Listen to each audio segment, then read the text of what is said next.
start like this every spring. It's the air, a freshness. New life drifts across my nostrils, and suddenly my heart is flooded with the images, sounds, and voices of Alphabet City. I'm Ian. I'm what you'd call a guerrilla filmmaker. That's someone who makes movies without luxuries like fancy equipment, lunches, money. I've been making films since I was 10. They weren't very good at first. 2 or 3 minutes of mindless action. But eventually I figured out a few things and started winning awards. And then I got this idea in my head that I could just go out and make a feature film out of my own pocket. That's the problem. You don't know when things can't be done. Well, I did it. But before I get ahead of myself, I better tell you a bit about my film. It's called The Black Death, a story about paranoid persecution in the time of the bubonic plague.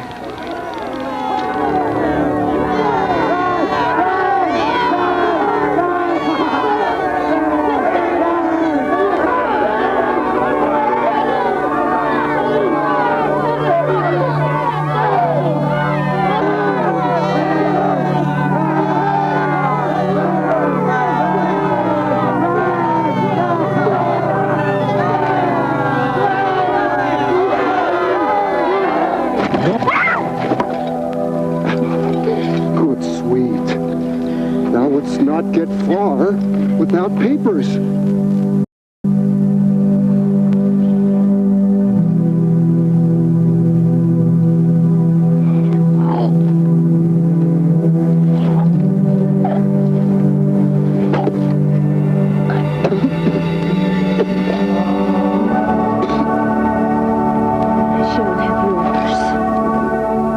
So you probably think my view is that life isn't all that easy for most. Well, but I'm not a pessimist. The true pessimists don't know they're pessimists. They think they're realists. I mean, if they hadn't burned this guy at the stake, he most assuredly would have possessed the villagers' children and caused the crops to fail, right? The fact is, I believe there's usually an answer, if you're open to it when it comes along. So when I got to the final stages of editing and found I still needed another $30,000, I accepted an old high school friend's offer to come stay in New York. Sam migrated east a couple of years earlier and apparently met with some degree of success. You need money? Tired of going it on your own? I got plenty of friends in New York who'll help. They say when you've hit bottom, there's nowhere to go but up. Going up is also a term actors use when you forget your lines during a performance. This happens because of a kind of fright you get, like a scared animal looking into the headlights of an onrushing car. I had no idea how up I was about to go.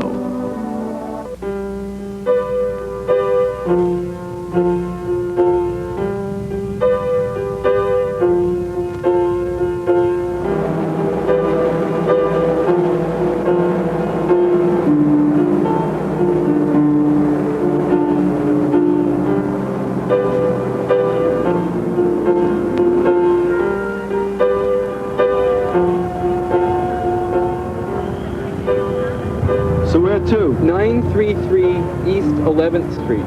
Ooh, Alphabet Soup Land. Thank God it's daytime.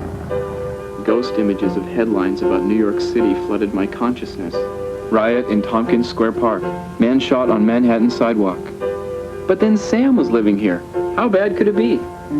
Crossing Avenue A. Lock your doors. Lock my doors? What are you, slow? Push the little buttons down. Of course, this wasn't the first time I found myself in a spot like this. When we were kids, Sam led me into a junkyard and we were attacked by guard dogs. And then there was the time he coaxed me into climbing a fire escape and we were shot at by an angry tenant who thought we were burglars. So here I was again, terrified and kicking myself for not assessing Sam's need for risk. The cab stopped in the worst neighborhood yet. I prayed that it was car traffic. What's the matter? This is it. 933 East 11th Street.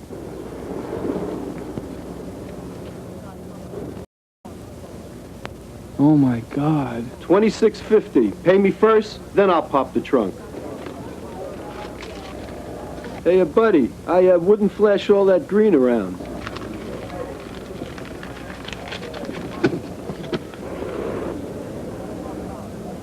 Yeah, A fine example of Victorian architecture. And hey, I'd love to stay here and share this moment with you. But you know, I'm kind of making a living. Sorry.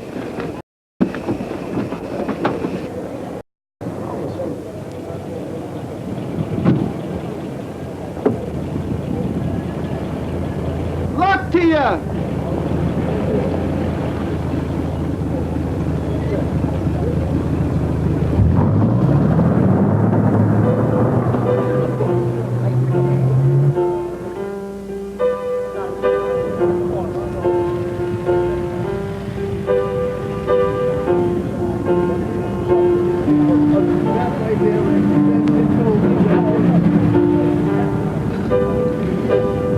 I hoped they would evaporate like a bad dream as I approached.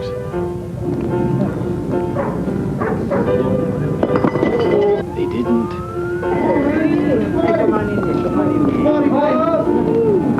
A plan came to mind. I figured I could tell them my luggage was full of money and run for my life. By the time they found out it was just my film, I'd be long gone. On the other hand, they might chase me down and beat me to a bloody stump. I decided to act nonchalant. You got a smoke? No, I'm sorry, I don't smoke. Got a light? No, I'm afraid I don't have any matches either. Sure? Maybe you got some in them bags. No, I'm quite certain I don't. I think you might. Why don't you check it out? Open them up. No, really. Just a lot of junk in these bags. Junk? Well, I mean, a lot of personal belongings. Nothing of great value. Really nothing of any value at all.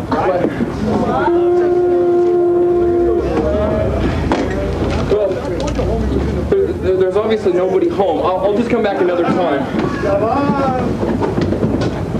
Sarah Plexner, how do you do? Oh, God! I cramped my thigh. Rub it. So I Butt out. Sorry. Sam and Wendy unfortunately had to go out, so they left me the keys to let you in. I'm their upstairs neighbor. Hi, I'm Ian Forrester. I know, I heard about you. You better not linger on the steps with those bags. Makes you a target. Target. Hey, does he do? This is a security building. Why don't you buzz him on the intercom? Your brother's broken. Lives in apartment 12. I live in apartment 12. Are they really as bad as they seem? The junkies? Worse. It's for you. Morning, Mrs. Dollar. What do you want? Pardon me. Savages. Can't take it all the time up all hours of the night. Watch out! Don't mind her, she's cuckoo, but harmless. My neighbor across the hall got twice. The second time, they cleaned out his whole stereo system. Of course, the apartments on that side face the abandoned building. Abandoned building? Yeah, on that side, the spotters can see right into your apartment. Unless you're living in like a mortuary, keep the drays pulled all the time. Yo, man, what's up? Hey.